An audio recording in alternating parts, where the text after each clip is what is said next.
Hello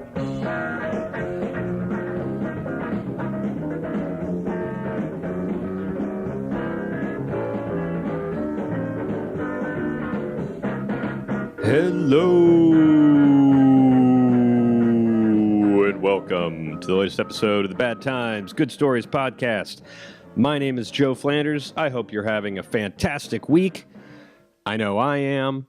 As I've been mentioning, my birthday was this past Saturday, and my desire to not do anything was hampered, and I have no complaints. It was a good time.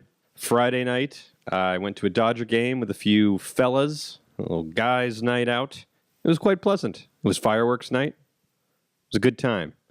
And then Saturday, my girlfriend had suggested that we do a Star Wars VR experience, which I don't know if this is nationwide yet or if it's just in LA, but it's like a 10-minute complete virtual reality experience where you're a rebel and the Alliance. You infiltrate the Death Star or something of that ilk, and you're dressed as a stormtrooper. So you put on the headset and everything, and then you look down at your arms, and they're stormtrooper arms. And you walk around 360. It's just like you're on the Death Star. And there's lava and stuff. Actually, it's not on the Death Star. I think it's on Mustafar, which is the planet that Anakin Skywalker becomes Darth Vader. So there's a lot of lava and stuff. It's amazing that I don't consider myself a giant Star Wars nerd, you know? And yet, I know all the planets, most of the characters. I could tell you everything that happens in the movies. It's really impressive that even people that don't know Star Wars know who Chewbacca is. It's all these completely made-up names. You could pretty much tell anybody, oh yeah, this dog looks like Chewbacca, and they're going to know what you're talking about, even if they haven't seen any of the movies. It's impressive. Hats off, George Lucas. Anyway, it was a cool experience. From there, we went to a museum. They had a Muppet exhibit that I was really excited about, Jim Henson specifically.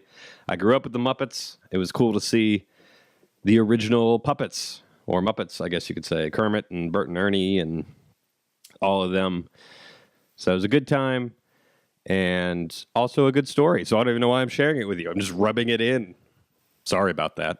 I will say the only bad time of the day was at the museum. There, not surprisingly, is a new phenomenon at museums where no one there is actually looking at anything.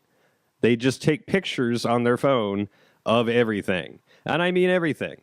The plaques that explain what the piece is, they take a picture of that and then of the piece.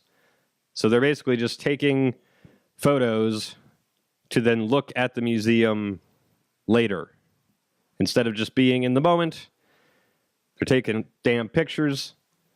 And then I feel like I have to move because I'm in the way of their shot. It's a whole thing, folks. I have a very love-hate relationship with technology. On one hand, you're getting to listen to this because of technology. On the other hand, I'm inconvenienced when I go to museums. So I don't know. I guess it all evens out, right?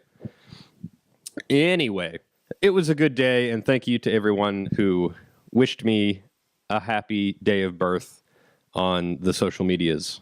Today on the show is a really funny comedian named Rivers Langely. I didn't know him. I saw him at a show and thought he was really funny and had an interesting point of view. And I just asked him if he wanted to come on the podcast. Yeah, funerals are, the best case scenario, it's a bittersweet celebration of someone's life. If they were a happy-go-lucky individual who wouldn't want people crying, sometimes there's drinks and the mood is supposed to be more festive. The worst case scenario is it's incredibly sad and depressing and leaves you numb and just feeling with a profound sense of loss. So that's really how a funeral goes down under the best of circumstances, if everybody involved with the funeral does their job properly. Well, with River's grandmother, nobody did their job properly, and it was a disaster. And it was funny and also excruciating to hear detail after detail of everything that went wrong for this poor woman's funeral. So we talk about that. We also talk about Rivers grew up in Alabama, in Auburn. So he talks about growing up there and working as a pizza delivery guy, in which his third day on the job, he got held up at gunpoint. So we also talk about that. I hope you enjoyed today's episode. If you do, consider giving us that 5-star rating on iTunes and maybe even write a review. Could be a sentence, could be 2 sentences. I'm not going to tell you what to say, but if you feel inclined, maybe just write from your heart. How about that? It's greatly appreciated if you do that. It helps us book guests and grow the show, and that's what we're trying to do. So you can also check out badtimesgoodstoriespod.com and listen to past episodes, look at the merch, and support me on Patreon. There's all sorts of fun tiers of which you can donate to and receive nice things from me. Lastly, if you have a bad time that makes a great story, email me at badtimesgoodstoriespodcast@gmail.com. Stick around after the show as I will be reading a letter from a listener, Kelly, who has quite the story to tell. So I'll be getting to that after this conversation with Rivers. And without further ado, here is my conversation with Rivers Langely.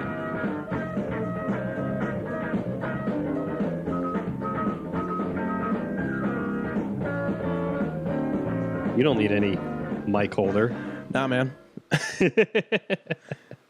So you're from Alabama, right? Yeah, born and raised, man. Auburn, Alabama. Okay. Auburn's got the college there. We've got one of the biggest, I think it's, at any given time, Auburn and University of Alabama are kind of competing for biggest college in Alabama. But at any rate, huge SEC state school down there.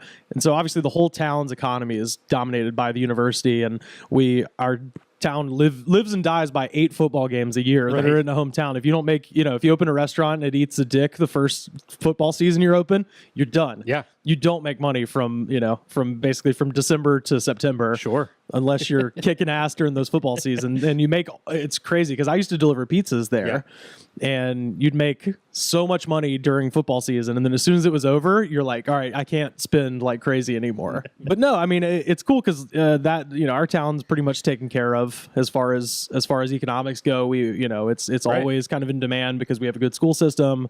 We have, the university employs people, stuff like that.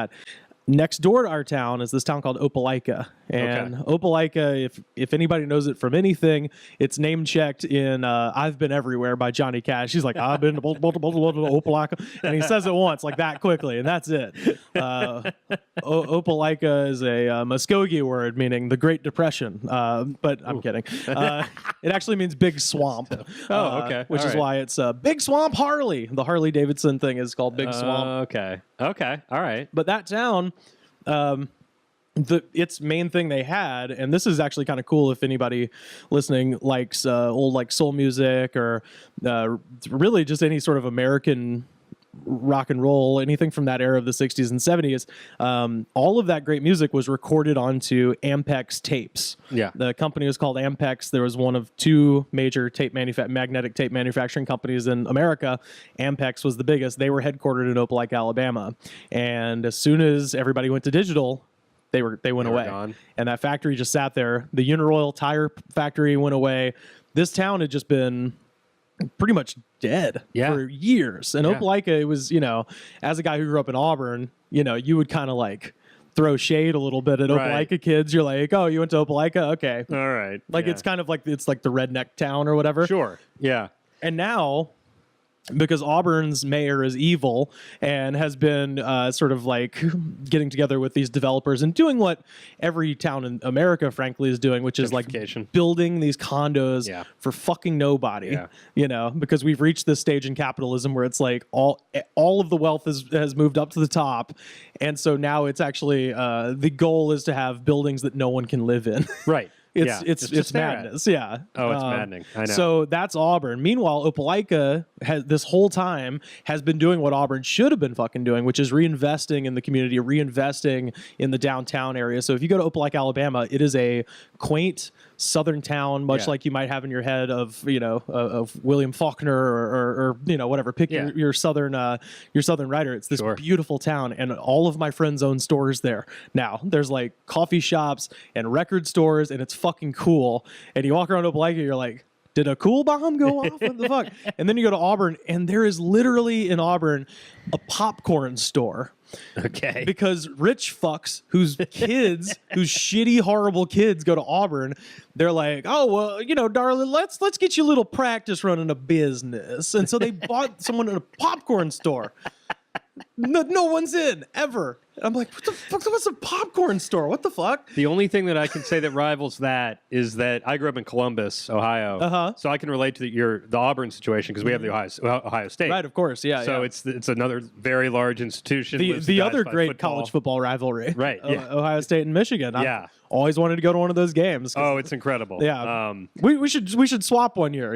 I'll go to Ohio State. You come down to Alabama and see the Auburn game. But in one of the suburbs of Columbus, there is a lampshade store, and all they sell is lampshades. And you're like, you wonder, yeah, is this a front? Like, what? That's always what I think. Like when I was in school, they had a peanut butter and jelly store. It was a fucking, and they have one here in LA, but this is LA. Yeah, There's like dumb people with money everywhere. Yeah, exactly. This was like across the street from the campus, so like at a great location, and they just had like gourmet peanut butter and jelly sandwiches. And I was like, this is for sure drug laundering. Like you guys are selling coke. Do you right? remember what they did to make it gourmet? No, they just They put bacon or something on Yeah, no, literally. I think it was like chocolate peanut butter. Right. Like, what if you can have Nutella. peanut butter with Nutella in it or something? You're like, I don't know. I just do it myself. You know. I was bummed to hear that Aretha Franklin is in hospice right now. Oh shit! Really? Yeah. Oh, I haven't. Oh man. She's in hospice. Was your grandmother who died in hospice, or did she die naturally? So she Which was led to this funeral. She wasn't in a hospice, but she was in hospice care. Like Yeah. we knew it was the end and stuff like that. So Ruth Langley was my grandmother on my father's side. Okay. So I should tell you before, if I ever have either children or pets, I'm naming them after my grandfathers. So on my mom's side, my grandfather's name was Osmo, and on my dad's side, my grandfather's name was Obi. So Obi and Osmo and Osmo, Obi. what a name! Those are awesome names. If there's any ladies listening that would like to name some twin children after Obi and Osmo, I've always thought those were cool. Or if you just want to get some dogs, but either one would be fine. But so Ruth Langley, she was born in Staten Island. So that whole half of my family is from Staten Island. So I've got a deep connection there, I guess, with her side of the family. My grandfather comes from Macedonia, Alabama, which is like he literally had a dirt floor and shit as a kid. Like grew up in the Great Depression. My grandfather used to tell these stories of watching the day that they turned on the electricity, the TVA. Like he was living in the woods of Alabama, and everybody went up to the fire tower. So the fire, the fire forestry service had built this huge fire tower so they could look for forest fires. Right. The whole fucking town sent all their kids up to the top of the fire tower so they could watch the lights come on in the 30s during the Tennessee Valley Authority. So Can you imagine that? It's crazy. Like living in a world without electricity, like witnessing. I'm glad that we live in the time we do now for many reasons. Yeah. But we have no appreciation for anything we have. It's crazy that I know that guy. Like, he's dead now, but like I talked to my granddad a lot, and he remembered that. That's I mean, that's like a BC AD moment. Yeah, exactly. Anyway, he goes. The war breaks out in 41, and instead of getting a deferment, he decides like, oh, fuck it, I'm going to go in the Navy, and transfers, signs up for the Navy, and then they send him to New York City. And as the family story goes, again, this might be apocryphal. Sure. He met my grandmother like a week and a half before he was supposed to ship out. Okay. And they were just kind of talking, and then they kept writing letters back and forth. And now that they're both passed away, somewhere in a box, we've got all of their correspondence. Yeah. And for a guy that grew up in a dirt floor, my grandfather's like pretty good writer. Yeah. Like, he never, I mean, I wouldn't say he's a wordsmith, but he's, surprising. Yes. Considering he dropped out of school to, continue farming like most kids when he was in 8th grade. Yeah. So, but anyway, he kept writing back and forth with my grandmother. They kept up throughout the war. He comes back, then gets assigned, joins the NYPD, and worked as a beat cop in Staten Island for basically 20 years, from 47 until I think 71 or 72. Okay. And then his father gave him the land down in Randolph County, Alabama, that he would eventually go and build a house on. And so he basically moved the whole family from New York City. And of course, my dad, this sums up my dad perfectly, is like, when I asked him, like, what was that like? Because he was in 5th grade. He moved from New York City to Woodland, Alabama, which is like population 200 maybe. Yeah. I was like, what was that like? He's like, oh, I mean, I could get Dr. Pepper whenever I wanted, so that fucking ruled. And I didn't have to go to Catholic school anymore, so it was pretty much a win. So they all moved down there, and my grandmother taught Spanish at Roanoke High School, which is nearby Woodland, and attended Catholic church. Now, this is what's going to come into play later. So believe it or not, there's only one Catholic church in Randolph County, Alabama, and that's where my grandmother attended. And she was there every Sunday. She was a very religious woman, and my grandfather loved her a lot, so he went. Right. I never got the impression that he gave a shit one way or the other. He's sort of like me and my dad, where it's just like whatever. Yeah. But we aim to please. Right. The Langely men are very apt to just be like, all right, sure, all right, whatever you want to do, whatever. Yep, sure. So Grandma and Grandpa went to Catholic church every Sunday, forever and ever. So towards the end of 2000, this would have been 2006, my grandmother, who she'd had some chronic illnesses and things like that, basically just got very sick, kind of took a turn for the worse, and passed away. And the few months leading up to that, she hadn't been going to church. She'd been infirm, in bed, and not really didn't have the energy to commute, because Woodland is about 25 minutes away from Roanoke. Okay. So to go from Woodland to Roanoke, it's a big hassle. Yeah. She was too sick to get out of bed. So she was watching EWTN. She was watching just Catholic TV on Sunday morning, stuff like that. And in the meantime, between the time that she got sick and the time that she passed, they got a new priest there. Okay. And of course, because I don't know what the need was for a Catholic priest in very, very Protestant ass Alabama, but they found the yankiest Yankee of all Yankees. Like, this motherfucker was like Connecticut somewhere. No, like, I mean, yeah, like he was like, he was just like a character on Seinfeld. You're just like, you were the most New York person you can imagine. And he, maybe he did. I might be wrong about this, but it's my understanding he never saw my grandma. And that's the thing. Like, when you're a priest, like, your responsibilities are, you got to write the sermon, you got to do the smoke thing, candle thing, and then you got to visit your sick patrons, right? The people who pay tithe and shit. You got to make sure they're right with the man upstairs and stuff like that. He never did that. So he never met my grandmother at all. And now it's possible that he maybe tried to make some inroads or something like that. I didn't hear about that. I just know at no point did they meet each other. Okay. And that's going to be crucial. So she basically stopped going around the time that he became the pastor? About the time that he became. So, there was like a transition, and maybe she got lost in the mix. I don't know. Right. Okay. I'm not, again, I'm not mad about any of this. Sure. This is just details. Yeah. So I was in college. The day she passed away, I had to like study for a test or something, so I wasn't there. Yeah. Both my dad and mom were both there. I wasn't. But obviously, it was, we had a lot of warning that this was the end. So I had talked to her and stuff like that earlier in the year. Yeah. It wasn't even that serious. It was more just like, we'd had a nice chat. And I told her I loved her. That's what I mean. Yeah, that's all you need. But yeah, my family was all there, and then my aunts and uncles. So my grandmother had 5 kids. So it was my dad, my aunt Laura, my aunt Andrea, Steve, and Jim. The whole family's down there at the time. Yeah. And everyone is worthless. Obviously, the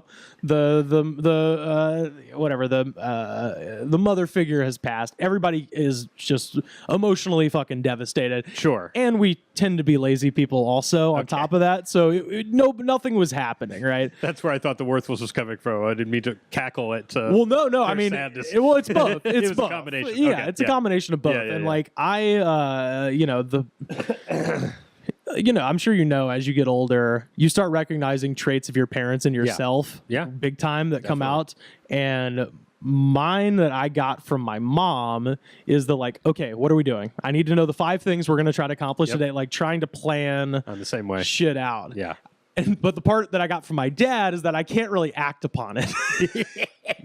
You know what I mean? Like I'll write out the checklist, I have then you lose the dude, checklist. You wouldn't. My room is Post-it notes of checklists that like one is crossed off of. They're fucking everywhere. So like I have things I really want to do, but no way to like follow through on them, kind of a thing. So anyway, so everybody's moping about, too sad to do anything, understandably. My mother, who just married into the family and is generally the slave driver for this group anyway, she's like, all right, hey, let's do this. Let's whatever. She's trying to whip them all into shape. Yeah. Stuff like that. So things need to happen. Like as soon as when someone passes, like a bunch of things need to happen. Right. One of them is an obituary. Yes. It's got to be done. Got to be. And so she said, because everybody's just moping around the house and just, eating fried chicken and just not doing anything. The funeral was Sunday, right? And so and they take that day off. They publish Saturday night for the Sunday edition. So it was like, this needs to be at the newspaper, at the Randolph County Register by Saturday morning. And what day is this? It's Thursday. Okay. And like, an obituary is a fairly involved thing. Yeah. It's not a thing you ever think about having to write until you have to write it. And you're like, oh my God, like, you got to find facts and dates and survived by, and, you know, you got to think about it. It's a kind of a heavy thing to write, Yeah, very much. To describe, to sum up somebody's life. Right. In, a number of paragraphs. So my mom is trying to be nice. So she goes around like, hey, has anybody thought about the obit? Like, who's writing the obit? And my Aunt Andrew is like, oh, I was going to do it. I pulled some of the records and stuff. I was going to write some stuff. And my mom was like, okay. And this is Thursday. It's now Friday. The shit is due tomorrow. Yeah. And it's afternoon Friday too. And so my mom's like, hey, Andrew, did you write that obit at all? Anything? And of course she was just like, oh, I just haven't been able to get out of the fucking boxes today, whatever. And my mom, knowing that this was going to happen, she hands her a printed page and she goes, okay, so I wrote out, these are bullet points. It's got, born, died, survived by, a couple of ideas. You don't have to use any of them, but this might help you write. Yeah. She was trying to be helpful, but also trying to be like, hey, we need to get this done. This needs to get done. Yeah. So she hands my Aunt Andrea a bulleted list. Yeah. My grandmother's obituary is a bulleted list. Oh, no. My aunt just sent it, like took it down there, didn't read it, and just assumed my mom had done it. So yeah, you could still see that in the Randolph Register, Ruth Langley bulleted list of an obit. So that was a lot of nuance in that. That was the first. So I got there that night. So I got up to Woodland. Woodland's about an hour and 20 minutes north of Auburn, and I'd pretty much grown up there. Like, right. Yeah. I'd spend the weekends. It was a big farm. There was cows. So I got my my country ass credentials. Like I've shucked corn. I've done the I've pulled the string beans and all that good shit. Like chased chickens around with a Nerf bow and arrow. I've done some country ass shit. Mudding? Yeah. Oh fuck yeah, I got mudding. I had a 4x4 GMC Jimmy when I was in high school, man. 1991. Yeah. It's a good year. Yeah. But so that was Friday night I got up there, and I remember that because I was working at the time at Hungry Howie's, which is a pizza place in Auburn, and the company free food for employees policy was free unlimited 24/7.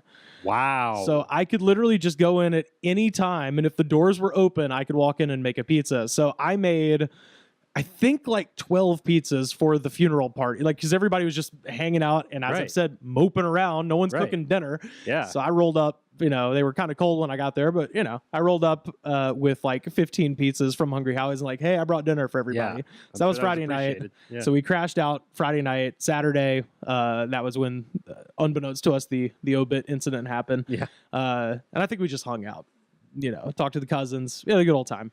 And Sunday is the day of the funeral. So, first of all, the main thing I didn't know that I was very surprised to find is that no one told me I was a pallbearer. So I got there late because I was just like, I'll get there. And I was putting my suit on. Yeah. And I arrived late and everybody's just standing around the back of the hearse. And my mother's like, get the fuck over here. Like, just, Yeah. what the fuck? And I was like, what? And she's like, you're a pallbearer. I was like, no one told me. She's like, wait, they didn't tell you? And so like, like it was good to have my mom there because she was my tether to reality. Right. Like she just married into this insanity. Right. Like, Yeah, you know, she can look at it all from a distance. right. And so I was just like, I'm not like crazy here, right? You know, and she was like, no one told you. And I was like, no, sorry. I you know, I was 16. I could, or whatever. I guess I was 19. Yeah. But I was like, I can't, you know, I had to figure out how to tie my tie. And shit. So I get there and I'm a pallbearer, surprise, carry the casket into the chapel or Sure. the church. Yeah. And again, this is the only Catholic church in the whole place. So I had never been to a Catholic anything. Oh, really? Yeah, my dad, as soon as he left New York City, I think he was done with Catholicism once he got to a public school. Yeah. You know, my mom had, I mean, I think I've probably, I don't think I've ever been to like real church. Like I've been to funerals and weddings, obviously. And then I flirted briefly with Methodism in the late 90s because there was a thing called the MYF, Methodist Youth Fellowship. Sure. Where all the kids in my school would just go to the MYF thing on Sunday nights because they had free chicken fingers. They had a soda machine, like a fountain. Woo! And they had GoldenEye on N64 being projected on the walls, Wow. and they had 3 of them. What 12-year-old boy is not going to be there? I'd do that now. Yeah, that sounds amazing. I'd right leave now. this podcast and go do that now. Yeah. And so but then as soon as the devotional started, I was like, no, fuck this, and I would just leave, right? So point is, I didn't have much church, you know. So your grandmother's love of Catholicism did not bleed over to you having to go to make her happy. No, never. No, because Okay. when I'd go, I mean, I'd sleep in Sundays, and then Grandma and Grandpa would be gone, and then Dad would be out hunting, and that would be my time to just like run around the house and explore the scary ass basement they had, which was real fun because there were wolf spiders down there and shit. All right. So I got real good memories of waking up on Sunday morning in Woodland and just like wandering around an empty house and eating my grandmother's weird like Crispex and like fiber cereal and, you know, trying to figure out how to work the fucking satellite to get Bugs Bunny and stuff. But yeah, that Sunday, so I get to the church and I'd never been in a Catholic mass ever. Okay. And this was planned by the aunts and uncles. Yeah. So they were in deference to my grandmother and her religious beliefs. They're like, we're going to do the full on mass. Oh yeah. Full thing. And almost nobody there is Catholic. Like almost nobody is Catholic. We're the whole family. And then there's like, you know, the people who, I guess they're like, I'd call them like the Eleanor Rigby Brigade, like the people who they just deploy so the funerals aren't so sad. Right. But you're like, there's no way you knew this person, you know. It's like Harold and Maude or something. Like they just go, they're seat fillers at funerals. Right. Because there was this row, I was just like, who are they? Yeah, and we're like, we don't know. No idea. They're just like funerals, I guess. Yeah. They're bored. Yeah. It's a social event. Anyway, we go inside and they start the thing. And the first part of the mass is they do the communion. Right. And again, no idea. I know it from TV. Right. Yeah. And so because there were a lot of people there who were infirm, instead of, you know, because you're supposed to symbolically approach the altar, do the kneel, do the whole thing. And it's, you know, show penitence to God and all that stuff. Because there were so many people in wheelchairs, they instead decided to do a drive-through. They came, they delivered. Yeah. And they come by with the Eucharist, the cracker. Yeah. And the guy, and I'm sitting on the aisle, and I felt peer pressure because everyone's looking at me. He's like, do you want to receive? And you're supposed to, I come to find out, you're supposed to cross your arms over your chest. And that means I don't wish to receive. And then they just move on. Oh, sure. That's like, instead of just being like, you know, get that shit out my face. You know, you can your head violently. Right. You just like, you know, kind of like cross your arms over your chest and kind of like that. Like that's like what Protestants do. You That's take that thing off. Oh, it's okay. It's like what Protestants do. That's like basically like, that's like, I'm not Catholic. No thank you. Right. It's polite. Yeah. No one's told me any of this. Right. So the guy comes with the Eucharist, with the cracker, and I was just like, everyone's looking at me. I was like, and I ate it. Yeah. And he goes, this is the body of Christ. And I ate it. And he goes, bless you, my son. And this is the blood of Christ. And he held out the goblet, the chalice with the wine in it. And for some reason, the light had like hit it just right. And I just saw this disgusting film on the top of the wine.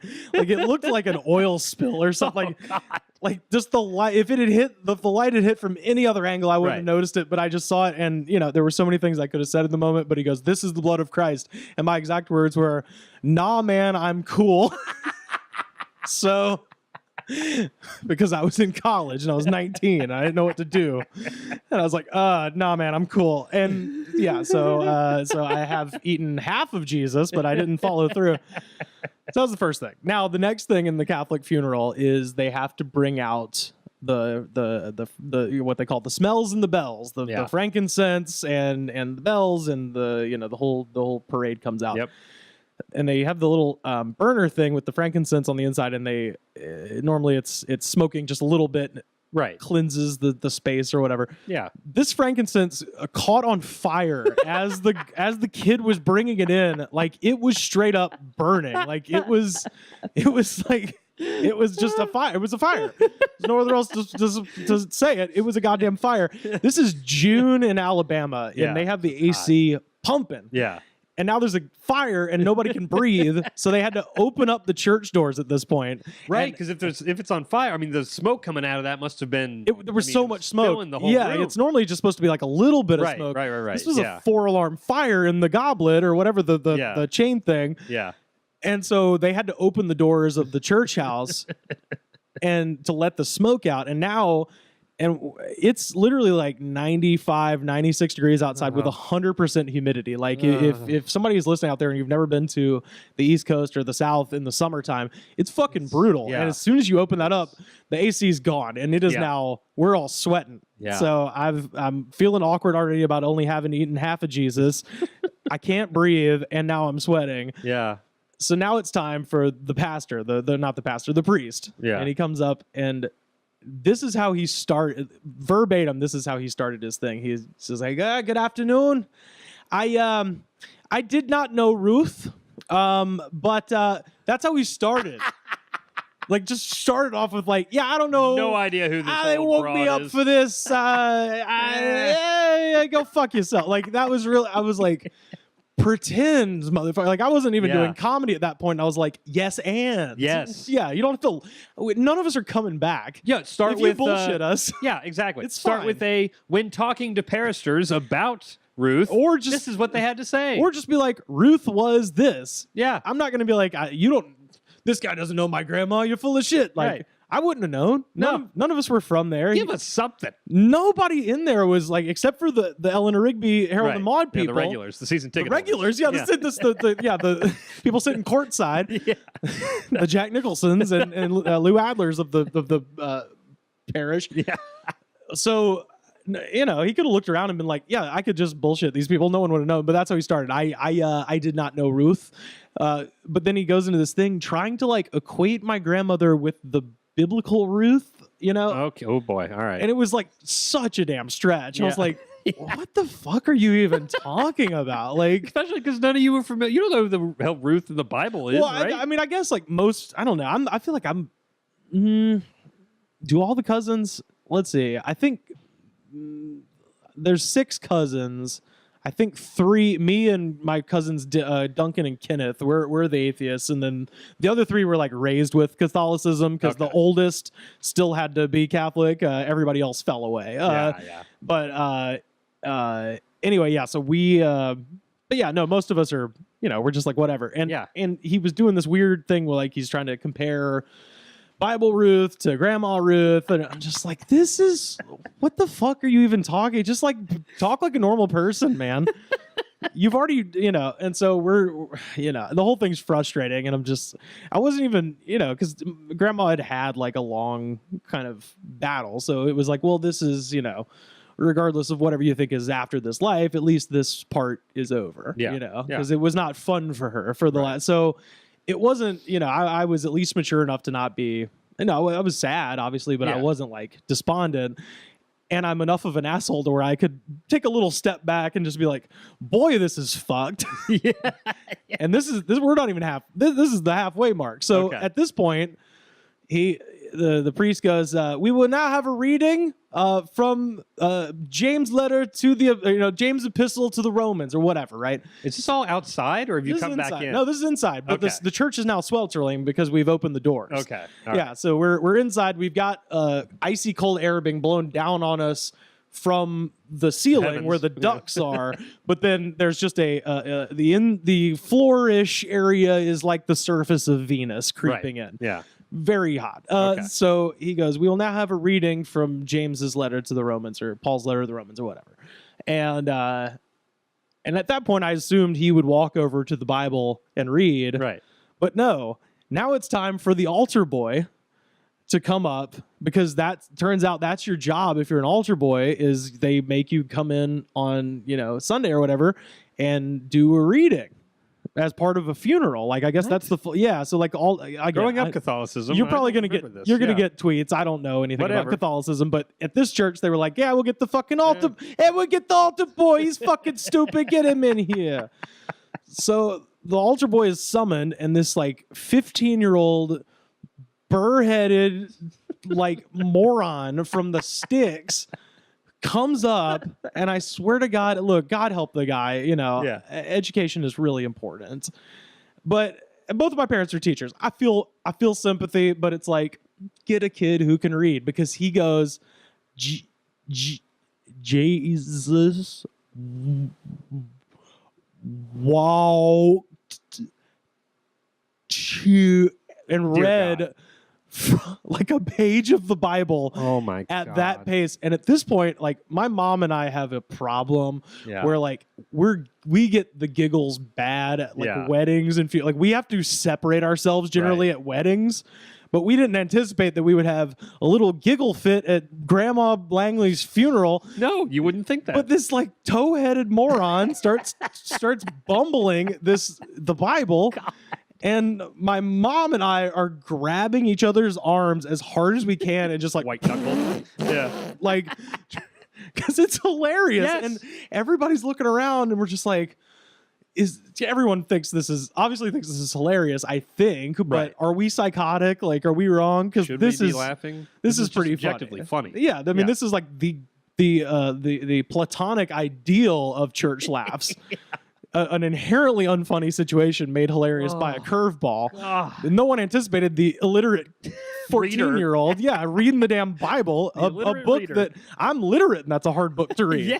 It's like, hey, pastor, why don't you do that shit? Is there no one else in the congregation Yeah. than the kid who can't read? Let the kid who can't read handle the smells and bells. Exactly. He's probably good with fire. He probably is Exactly. in the backyard like, hey, check it out. Look at this pipe bomb I built out of a Pringles can. He probably knew not to burn up the damn frankincense. Yeah. He would have been better at that. Oh He could put him on demolitions. you Yeah. know? So that's happening. We're trying not to die. And now they finish the reading. They have more, our Father who art in heaven, Right. hallowed be thy name. I didn't know. I think this was legitimately the first time I'd ever heard a bunch of people saying the Lord's Prayer. Yeah. I didn't know, like, I was 19 years old. I didn't know what the Lord's Prayer was. Sure. And everybody's saying it, our Father who art in heaven, hallowed be thy name, blah, blah, blah. And everyone's saying it in unison. And I just like, my mom tells the story like this. She's like, you just turned to me and were like, how do they all know this? It's like, I don't know. I didn't go. You didn't make me go. My mom was so embarrassed. She was like, she tells the story. She's like, he didn't even know what the Lord's Prayer is. I'm like, you didn't make me go. Right. If you wanted me to know it, So yeah, the guy finishes reading. They do some more prayers. Blah blah blah blah. Now it's the thing that no one should ever do in a wedding or a funeral, and that is open mic time. Oh, dear God. Yeah. So instead of just having a couple of speakers, or hell, at this point, it'd been dragging on for an hour, no speakers would have Right. been fine. Because the guy has so little information on my grandmother and Yeah. doesn't know anything, he goes, now, if anybody has anything to say about Ruth, please, feel free to come up here. And like, He's again, just trying to kill time. I wasn't even a comic at this point. I was 19 and I was just like, this is a bad idea. I've seen this shit go sideways at weddings. This is about to go real sideways at the funeral. And then I see my cousin Jimmy making his approach to I was about to say the witness stand, but it's about what it was for a testimonial. So Jimmy is, and this is not to be confused with my Uncle Jim. This is my cousin Jimmy. Jim is a much more even-tempered man. Yeah. Jimmy's a psychopath from Jersey. Okay. And Jimmy used to do a ton of cocaine. Ooh, and he crashed his car in the Pine Barrens, had a talk with Jesus, and now he's very religious. Yeah. And like very like Baptist, like evangelical religious, but he still sounds like, you know, a guy who gets shot in the face in season 1 of The Sopranos. And he's got that like Staten Island, New Jersey bullshit voice. And he just comes in and he's like, yeah, you know, the Ducka family and the Langely family, they've been so good to me. And, you know, I crashed my car in the Pine Barrens in 1985 when I was too high on cocaine to see in front of me. And I gave my life to Jesus Christ. And I'm just sitting there like, hey, man, don't say cocaine at an old lady's wedding, at a funeral. Like, let's not make it about you. He just started talking about, this is relevant. He started talking about Narcotics Anonymous. And I'm like, what the fuck does this have to do with anything? Like, it was like, I relate so hard to the scene in The Big Lebowski where Walter's making the speech about Vietnam when they're emptying out Donnie's ashes. Because that was exactly, I was like, what the fuck does this have to do with Vietnam? What does this have to do with your cocaine problem? Right. Just say, I loved my aunt. Right. You dick. So that's happening. So Jimmy finishes. Yeah. That part's over. Now it's time to carry the casket to the hearse and make our way to the cemetery. Okay. And so we carry the casket. Yeah. They play the Undertaker's entrance music. Load the casket in the hearse, and then we all get in our cars, turn the high beams on, and drive slow through town to the cemetery. To the other side of so the Catholic Church is on the west side of Roanoke. We got to drive through the middle of town to go to the cemetery on the east side. And so we're driving through. We get to the procession. Yeah. We're all in our duds. Get to the cemetery. Graveside service. That's probably the saddest. Yeah. You know, because obviously that's like truly the end. Truly the end. You know, ashes to ashes, dust to dust. Put some dirt on the grave. Everybody's kind of milling about. Yeah. Crying, stuff like that. I see my mom standing over by the priest and the funeral director. Okay. Who should both be shot. They were terrible at their job. And this is why it's gonna be bad. Like if I have to deal with a funeral, because my mom is much nicer to people than I would be. Like, yeah. So, but my mom's got that Southern thing of just like, even if somebody's a total fuck up, you're just like, you know, bless your heart, thank you, whatever. Right. So she's sitting over there talking to him. And I hear her go like, you know, hey, I just wanted to say this was really beautiful. Thank you so much for all your hard work, blah, blah, blah. Yeah. The funeral director, to wit, says, well, see, here's the thing, Miss Langley. We actually have double booked, and there is going to be another procession coming in here in about 5 minutes. Oh, dear God. So, and by 5 minutes, he meant about 38 seconds because I'm like, you got to be fucking shitting me. And as he's saying that, here comes the rest of the police force. We'd already used the 2 cop cars for ours. Right. The other 2 cop cars of Roanoke are now coming down the street with another limo and another hearse and another bunch of cars with their lights blazing. They turn into the funeral, and now the Langely funeral is blocked in by the next people. And my family had to get in the cars and drive over a grassy embankment and like the Dukes of Hazzard back out to the fucking street because everything is horrible. It was like... It was like a farce, you know? It was like a Jerry Lewis movie. Like, shit just kept happening, and it reached a point where you're like, there can't be another thing. No. Like, it was a clown car with seemingly endless clowns coming out. And, yeah, we had to drive over a grassy embankment. And then we got back, and my relatives and I sat around, and, you know, we ate, like, fried chicken and pizza and shit. And we were all just like, what the fuck was that? Unfortunately, like my grandfather at that point was still alive, and he had pretty severe dementia. Yeah. So fortunately, he had no clue. Right. What was going on? He was sad. He knew that his wife was dead, but he didn't recognize how like fucked the whole thing was. You know. Yeah. So from that point forward, because I talked to my my mom and I were in the car. We had to drive over the damn embankment. Right. We took my car to get out of the cemetery. My mom turned to me and was like, if you ever let something like this happen at my funeral, I'm going to haunt you to the day you fucking die. If there is a way to come back and fuck with you, I'm going to do it. That was insane. And my mom, to her word, because she's got that organization thing, went home and wrote her own funeral. Amazing. Beat for beat. Yeah. She's like, here it is. It's in this filing cabinet. Don't deviate from it. Here's the 3 things I want you to read. It's going to be 30 minutes. In and out. There's going to be cake. Yeah. It's not going to be a graveside. I'm going to be cremated, so I ain't even going to be there. So she wrote her own funeral, and I think my dad's too, because Dad, of course, wouldn't think of this at all. Right, of course. So yeah, she wrote her funeral out like in great detail of how it needs to go down, and and so that's what we learned. My grandfather, that was 2006. My grandfather passed away in 2009. Okay. His funeral was perfect because my mom took it the fuck over. Was it done at the same place? Oh God, was it? I'm trying to remember. If so, that is a testament to your mother's think abilities. you know what? I think they might have done it at some other church, maybe. God damn, I can't even remember now. It must have been, actually. Yeah, it had to have been. Right. But my mom, instead of just the guy guessing, like she wrote out exactly what for the stupid priest to say. Yeah. And then the only reading, because my mom's clever, the only reading that she pulls from the Bible is Ecclesiastes, which is also the lyrics to Turn, Turn, Turn by the Byrds. To everything there is a season, a time to be born, a time to die, because she's a fucking hippie at heart. You know what I mean? So that's the only Bible shit she pulls is that Ecclesiastes. And she did it for my great uncle JL, who died shortly thereafter too. His funeral went off without a hitch. So like, if anybody's looking for some independent funeral directory and doesn't, wants it quick and easy, Gail Langley, hit her up. But wow, that's nuts. It's so funerals just. It's fascinating because it's like.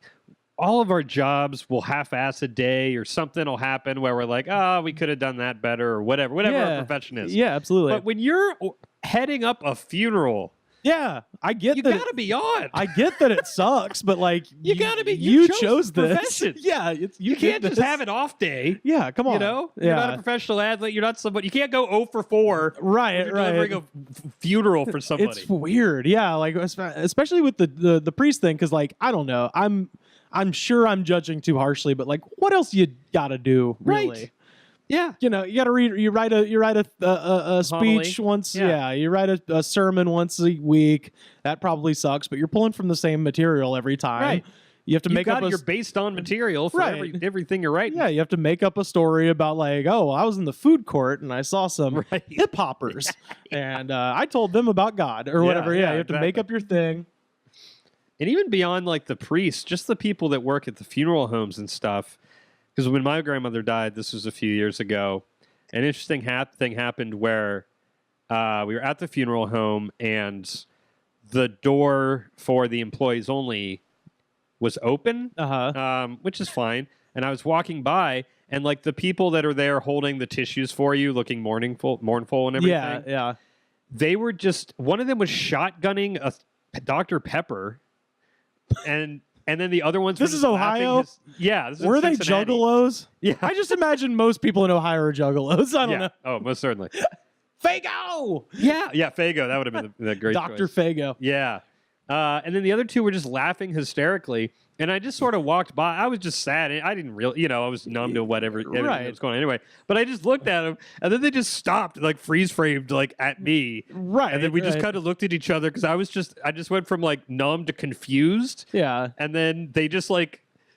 You could tell that the person was conflicted about, do I run really quick and slam the door shut? But then I'm slamming it in this guy's face. Right. Or do I just slowly go and close the door? And he did that while maintaining eye contact. Just close the door. The creepiest way. Yeah. It was, and then, that like, as somebody who has a sense of humor, I was able to detach a moment and be like, that was pretty weird. That's pretty funny. Yeah. They didn't know. But I just can't, choosing a profession where you're just a professional mourner. That's got to be. Who the hell knows? something so strange about that sort of line of work. But yeah, especially the southern variety is especially fun with just I'm sorry, Mrs. Langley, we double booked. Got about 2 minutes. Yeah, you're gonna have to drive out of here like the Duke boys over an embankment. So yeah, it's weird. I think about it all the time where I'm just like like I said, it was the clown car. That's the best analogy. You're like, when are there going to not be clowns coming out of this car? Have you figured out what to say to someone who has lost someone? There's no good thing to say. No, hell no. There's nothing you can say. Yeah, no. They're in a better place. All this cliche shit. Yeah.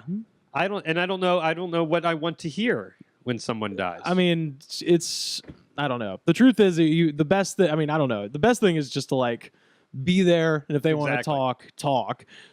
Just as on a utilitarian level, the thing that you want to hear and you want to be true is like you'll eventually feel normal again. Right. Exactly. You won't have that person, but you'll always, you'll remember them, and that won't fuck you up eventually. Right. Their memory or whatever. No, that's true. I've gotten to a place now where I just say that sucks, because I think that's the only. And then I'll also say I'm here for you if you want to talk or anything. Yeah. And that may sound kind of crass, but it does suck. Mm-hmm. Instead of saying like, there's no other way around it. Yeah, it's just like that. It is what it is. Yeah, it's terrible. This is terrible. Eventually, it'll feel less Exactly. bad. Yeah, exactly. Yeah. Do you remember the last? Well, I guess you said like the last exchange that I had with my grandfather on my mom's side or my dad's side. It kind of haunts is too strong a word, but it was on the phone, and he had bad hearing most of my life, so he had hearing aids. Right. And all that Yeah. stuff. Of course. But we always used to joke around a lot on the phone, and as he got older, it would be him and my grandmother talking to me on, they'd each be on different phones. I love that. Yeah, right? Yeah. And he would always ask me about my sex life because I was in college. Okay. And then he would always claim that regardless of what I'm doing, I'm getting more than he is. And then he'd cackle. And then my grandmother would be like, shut up. Oh, wow. I love so this. It was great. And I Wow. would just laugh hysterically. And then, it was a Wow, good your time. grandparents are way cooler than mine. Mine would just kind of like talk about, bills and shit. Yeah. Mine were pretty normal. But then the last time we were talking, his hearing was bad, and then he was also going with dementia and everything. So it was basically just like, Grandpa, what? It's me, Joe. What? Can you hear me? What? Right. And it went on for like a minute and a half, and I was just like, never mind. Oh, God. Good talking to you. And like that was it. Yeah. And it's just a bummer. It was like that's the last, Yeah. exchange. Mine's similar. My grandfather was there for my college graduation in 2009. Yeah. So I think that was the last time I ever saw him because he would have died a few months after that. I'm trying to remember if his birthday was before.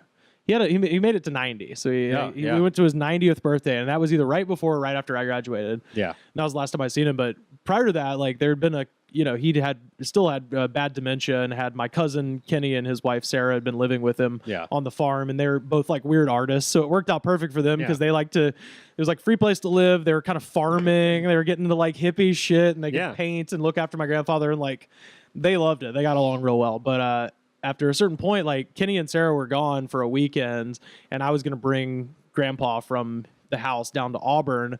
And so I was supposed to drive up to Woodland, grab him, bring him back. And I remember getting there, and he was on the phone with my Aunt Laura, and he was just like, oh yeah, Laura? Yeah. Somebody's here to come pick me up. I thought Rivers was supposed to come pick me up, but there's somebody else here. I was like, I am Rivers' grandpa. He's like, oh, it is Rivers. Okay. Like he had no, like he never had an argument, it's funny. Cause like even in that stage of life, he had that very similar attitude to what I've got, where it's just like, all right, whatever. Right. Yeah. Sure. Yeah. Fine. Yeah. So somebody's here. Yeah. No, my mom, on my mom's side, Osmo, he died when my mom was 2. So I never met him. Right. Her mother is the person that, like, hearing stories about is the person that I most want to meet now as an adult. Yeah. Because she sounds like a fucking badass. Yeah. Like, her husband died when my mom was 2. So she was a single mother in the 50s, like, in Alabama. She ran a boarding house in Auburn. Wow. So very similar to Forrest Gump's mom, where it was like, we had all kinds of people passing through from all kinds of places, like that kind of shit. Yeah. She ran a boarding house. So the reason my mom didn't come up with any sort of religion is for the same reason. She was fucking busy. She was running a goddamn boarding house. So she was just like, whatever, you'll figure it out. Yeah. So my mom always tells this story about when she was a kid going to school. And this was the 50s before there was laws against this. I think must have been in first grade or something. All the kids are lining up to go to recess. And the teacher was like, all right, before you go to recess, everybody has to tell me a Bible verse from memory. Right. And so all the kids are like, for God so loved the world that he gave his only begotten son, blah, blah, blah, blah, blah.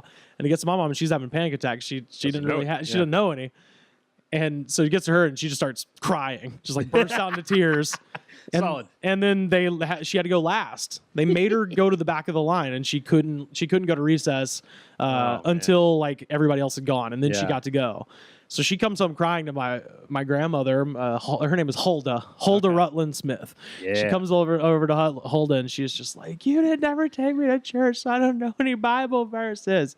And my grandmother, like, she told what happened, and my grandmother just goes, and she was like a real heavy smoker and just had this like seen her in videos and shit, had this raspy ass voice, and she just goes, Gail, tomorrow when that woman asks you for a Bible verse, you look that bitch in the eye and you say, Jesus wept, which is the shortest verse in the Bible. And so I'm like, I hear stories about her and I'm like, that's who I want to be. She must have been awesome. So, but yeah, so anyway, that's my disaster funeral story. Yeah, that sounds like quite a comedy of errors.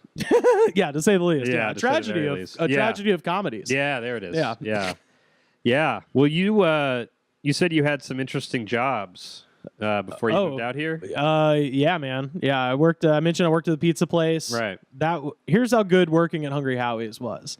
I was robbed at gunpoint my third night on the job, and I continued working there for another 2.5 years. It fucking ruled. That job was stupid. Like I said, take as much pizza as you wanted, unlimited pizza. I was 18. Or no, I guess I started there when I would have been 19 when I started there. I worked there till I was 21.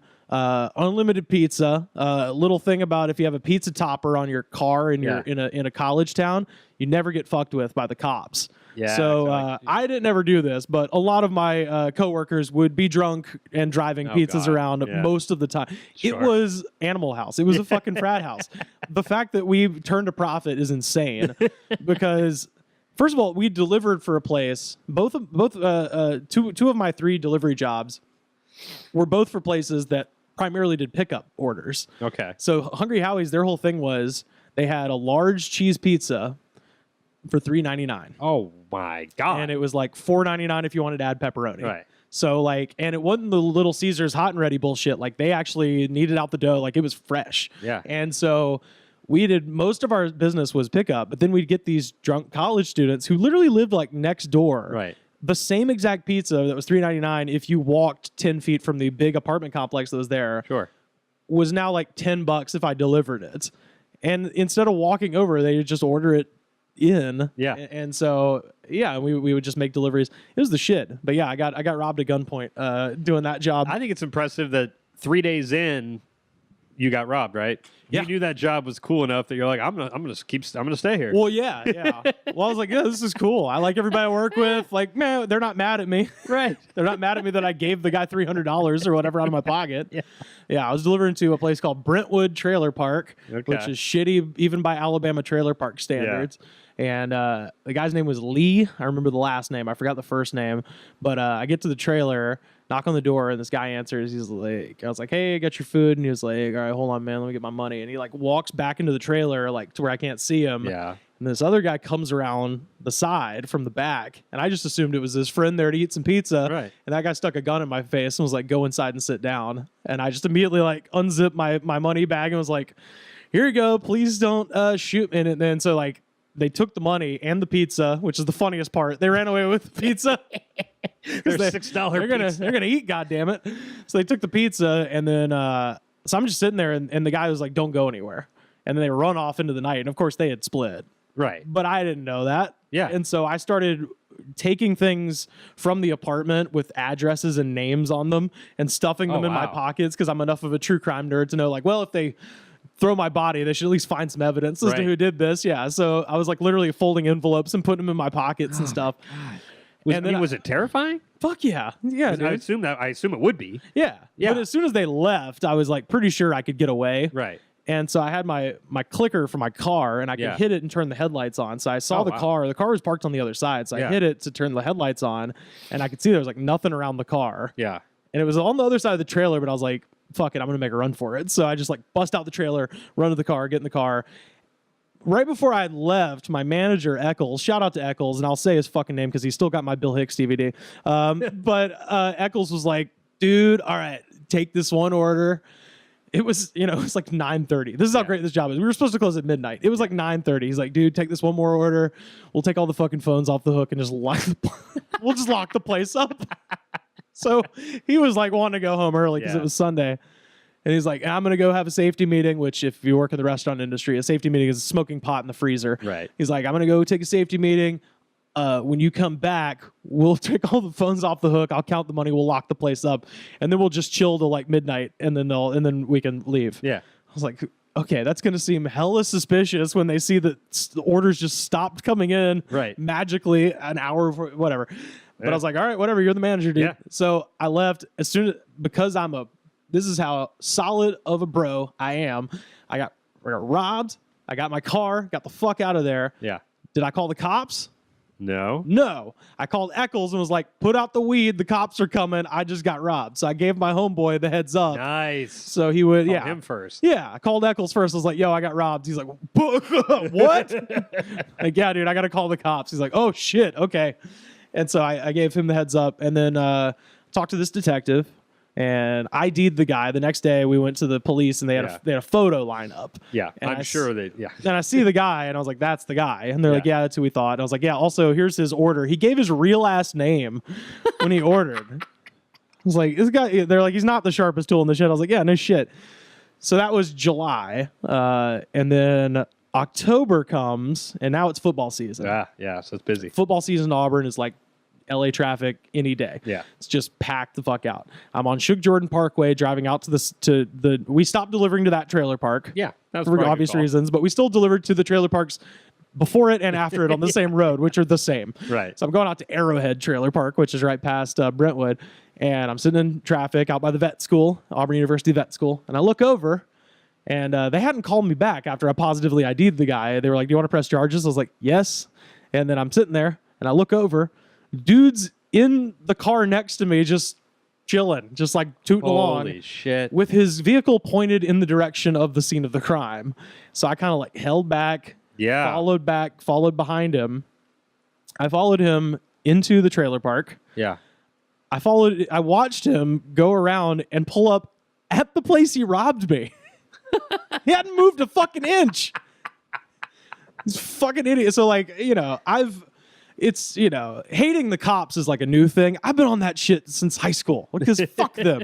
What are you pulling over college kids and not getting an armed robber, you idiots? So I called the cops and I was like, hey man, you could look me up. I'm at an open case about how I had a gun stuck in my face and $300 robbed from me like 3 months ago. He's home right now. He's literally, see the address on the report? There. Just go there. He's home. And they're like, oh my God, really? I'm like, yeah, I followed him here. They're like, oh shit. All right, we're sending people out. Never heard from him. They never, all right. I swear to God, this sounds like bullshit. That was 2000, what year? That would have been 2005. Okay. That happened. Yeah. 2005. I moved to Los Angeles. I left Alabama for California, I guess, on July 15th, 2012. Okay. I remember that because the previous day was my birthday, July 14th, 2012. My phone rings. Yeah. And I pick it up and they're like, hi, this is Detective so-and-so from Auburn Police Department. We see here that you had a case. And it was the detective from, at this point, 6-7 years ago. Okay. Being like, and what had happened was the guy, I think, killed someone. And now they're trying to throw the book at him and like get every old thing that they could drag up to like try to get the guy put away forever. Yeah. And I straight up told him, I was like, not only do I hope he gets away with it, like I hope he walks free, and I hope he pees on your front door. And I fucking hung up. Like, because fuck you. 6 years? Go fuck yourself. Yeah. I caught him. I'm not a detective. I'm a fat guy with a pizza topper. You dipshits. You caught him? Yeah, I caught him. How hard was that? How hard is it to do your job? You drive it. Yeah, so I don't know. But yeah, shit, yeah. But I continued working there for years.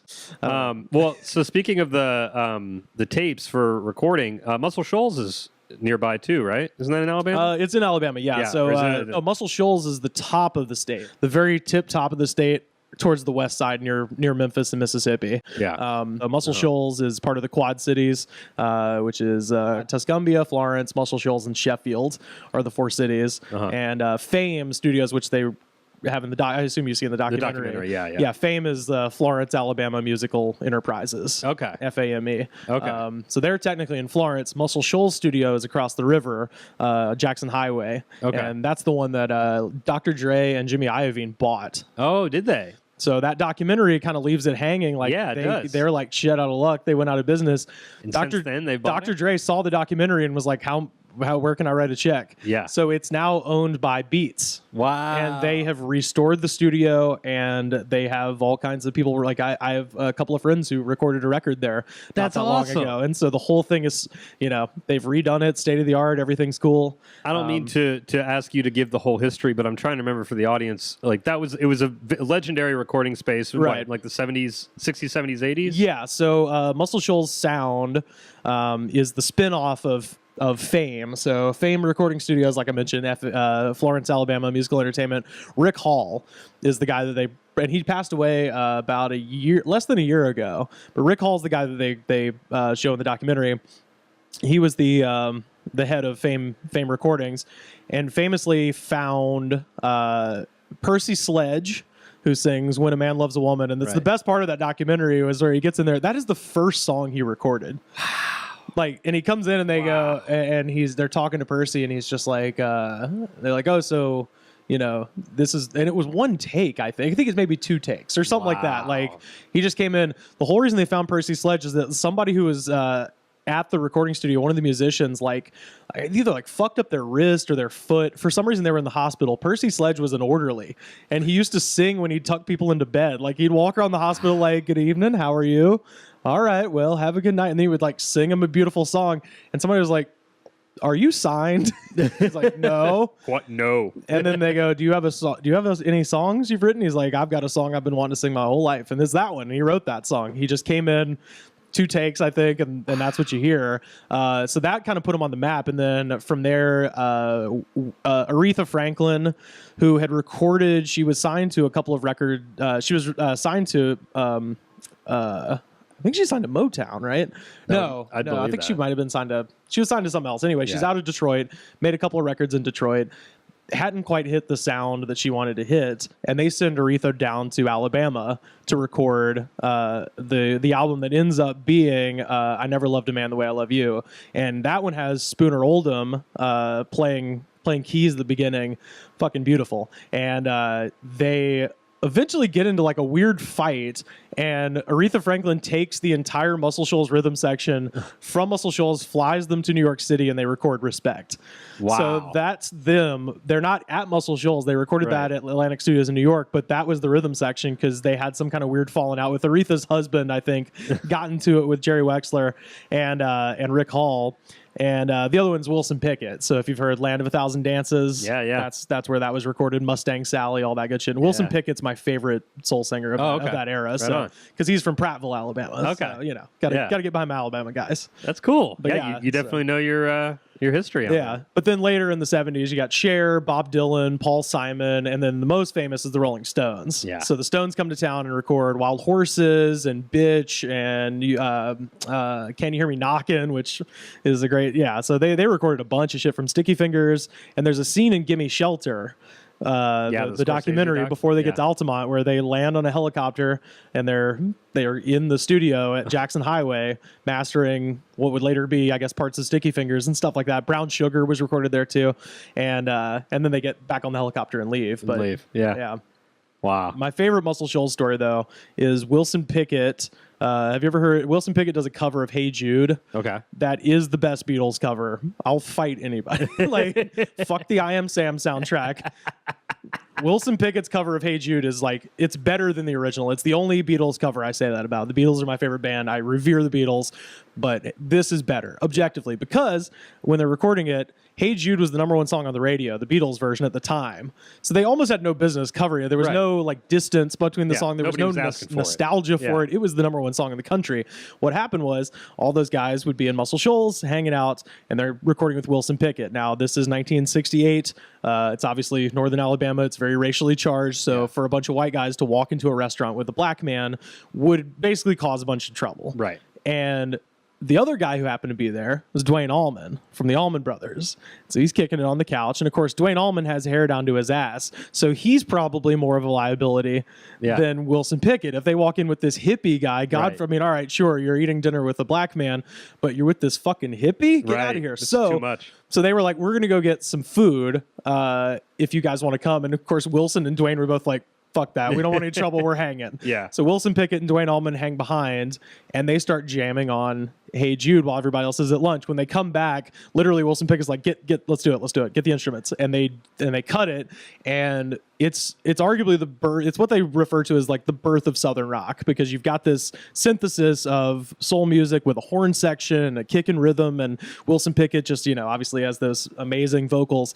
And then at the very end, when they're doing the na-na-nas, where Paul's, nah, nah, nah, but except it's Wilson Pickett going, ow, like screaming, and Dwayne Allman just shredding like a motherfucker. And it's this like, the hairs on my fucking arm stands up when I talk about it. Like it's a beautiful moment. But so I don't know. Muscle Shoals means a lot to me as far as music goes, just because that is it's my home state. Right. I like that a lot, and I like the fact that somebody, Jimmy Iovine and Dr. Dre decided to save it. I think that's cool. Which is amazing. Yeah. Well, thanks a lot for coming on, man. Sorry I rambled. Thank you for having me. I asked you about it. So no, this is great. And thanks again. Yeah, thank you so much. Can I plug my stuff? Oh, I'm sorry. Yeah, I would have done that. Oh shit. Okay. Like the outro and stuff. But no, go ahead. I'm very good at it. You ready? Yeah. You can find me on Twitter and Instagram. I'm at Rivers Langely, and you can find my podcast on Apple and on Google Play, SoundCloud, all the places you get Joe's podcast. And it's called The Goods from the Woods, and you should check it out today. All right. There we go. Man. Hey, thank you, sir. That was the episode. I hope you enjoyed listening to Rivers and the funeral from hell. I think it's safe to say. What a time. Thanks to Rivers for coming on. Again, you can follow him on Instagram and Twitter at Rivers Langely. That's RiversLangley, Rivers Langely. And he has a podcast called The Goods from the Woods. Each week they just dive into a different topic. It's a lot of fun. I've listened to a couple episodes and they got a good thing going there. So again, that's at Rivers Langely, and the podcast is The Goods from the Woods.